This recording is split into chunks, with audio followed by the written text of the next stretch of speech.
खुलुमबाय फुंबिलिनि गाहाम हामलायनाय जासिहरबाय। दिनै 26 जुलाइ 2020 रबिबार अमा बेदर जानायनि सान। फैदो दिननि माखासे हेडलाइन निउज, इम्पर्टेन्ट निउज आरो ब्रेकिं निउजफोरखौ फारियै मिथिना लानि। खौरांखौ बेखेवथ'नो सिगां आंनिफ्राय मोनसे गुरै खावलायनाय। बे खावलायनायानो जाहैबाय नोंथांनि फंबाया आरोबाव मोनसे गोदान चेनेल खुलिलायबाय। बे चेनेलनि मुङानो जाहैबाय टेकनिकेल प्रान्जल। बे चेनेलाव आङो गोबां रोखोमनि टेकनिकेलनि भिडिअ लाबोगोन। लिंकखौ गाहायाव होना दोनदों। नोंथांमोना दाहाय भिडिअखौ नायखांबाथाय खेबसे नायहैबानो जाबाय। दानिया फैदो जेबो गोबाव खालामालासिनो गिबि खौरांखौ बेखेवनोसै। गिबि खौराङा जाबाय केरि मिनाटिनि हेक जानाय केरिस लाइभ इउटुब चेनेलखौ बिथाङा मोनफिनबाय। इउटुबनि गेजेराव गोबां बेफोरबायदिनो जागासिनो दङ।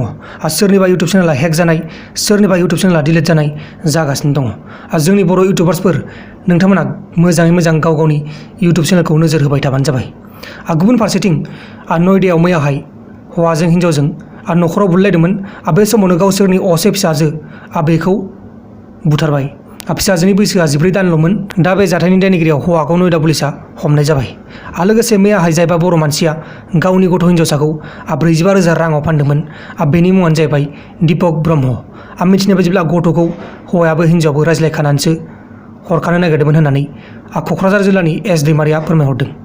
नाथाय दीपक ब्रह्मखौ पुलिसफोरा हमनाय जाबाय, मानोना बेबो मोनसे क्राइम।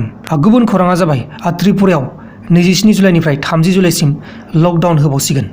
बे खौरांखौ त्रिपुरानि चिफ मिनिस्टार बिथां बिप्लब कुमार देबआ फोसावदों।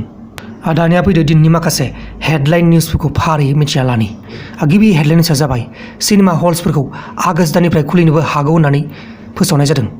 खौराङाव मिथिनाय बायदिब्ला दा इनफरमेशन एन्ड ब्रडकास्टिं मिनिस्ट्रिया आगष्ट दाननिफ्राय खुलिनो थांखि लागोन होननानै बुंनाय जादों। गुबुन हेडलाइन निउसआ जाबाय नागालेन्डआव सैमा बेदरखौ बेन खालामनो थांनायखौ नागालेन्डआव सैमा बेदरखौ बेन जानो मोना होननानै NSCNआ नागालेन्ड सरकारनिसिम गोख्रों वार्निं होदों। पलिटिक्सनि थाखाय हारिनि हारिमुखौबो सिलिंखार खालामनो नाजादों होननानैबो बुंनाय जादों। दानिया फैदो गुबुन हेडलाइन निउसआव।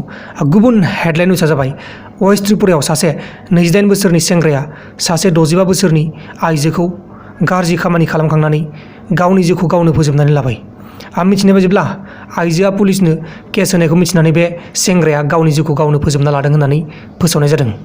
लोगोफोर दिननि फुंबिलिनि रादाबफोरा बेखिनिमोन। जुदि नोंथांमोना आंनि बे भिडिअखौ मोजां मोनदोंब्ला भिडिअखौ लाइक खालाम, लोगोसे चेनेलाव गोदानबा चेनेलखौबो साबस्क्राइब खालाम। दा बेलासियाव मोनसे रादाब फैगासिनो दं, बेलासिनि रादाब। बाय बाय।